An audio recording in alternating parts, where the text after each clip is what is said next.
જામનગરના એક આસામીએ વ્યાજના બે ધંધાર્થીઓ પાસેથી ₹13 લાખ લીધા પછી આ આસામીએ ₹22 લાખની ચૂકવણી કરી હતી। આમ છતાં વ્યાજના ધંધાર્થીઓએ વધુ વ્યાજની માંગણી સાથે બે કોરા ચેક પડાવી લીધા અને સ્કૂટર ઉપાડી ગયા। એ મામલે આ આસામીએ પોલીસમાં ફરિયાદ નોંધાવી છે। શહેરના કાલાવડ નાકા બહાર આવેલા એસટી ડિવિઝન નજીક ગ્રીન પાર્કમાં રહેતા અમન યુનુસભાઈ મલેક નામના યુવાને અનીસ યુસુફભાઈ મીનાણી અને તોફિક યુસુફભાઈ મીનાણી પાસેથી 20% વ્યાજે ₹13 લાખ લીધા હતા અને વ્યાજ પેટે ₹22 લાખ પરત ચૂકવી આપ્યા છે એવું ફરિયાદમાં જણાવાયું છે। તે પછી આ બંને વ્યાજના ધંધાર્થીઓ આસામી પાસેથી બે કોરા ચેક લઈ ગયા છે અને GZ10 DQ 1230 નંબરનું સ્કૂટર આ આસામી પાસેથી પડાવી લેવામાં આવ્યું છે। ત્યાર પછી આ આસામીને વ્યાજના ધંધાર્થીઓએ ગાળો આપી પગ ભાંગી નાખવાની ધમકી આપી છે અને ચેક પરતનો કેસ કરવાની પણ ધમકી આપી છે।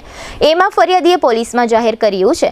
વ્યાજના ધંધાર્થીઓ દ્વારા આપવામાં આવેલી આ પ્રકારની ધમકીઓ બાદ અમન મલેક નામના યુવાને ફિનાઇલ પી લેતા તેને જીજી હોસ્પિટલમાં સારવાર આપવામાં આવી છે અને હાલ તેની તબિયત સારી છે।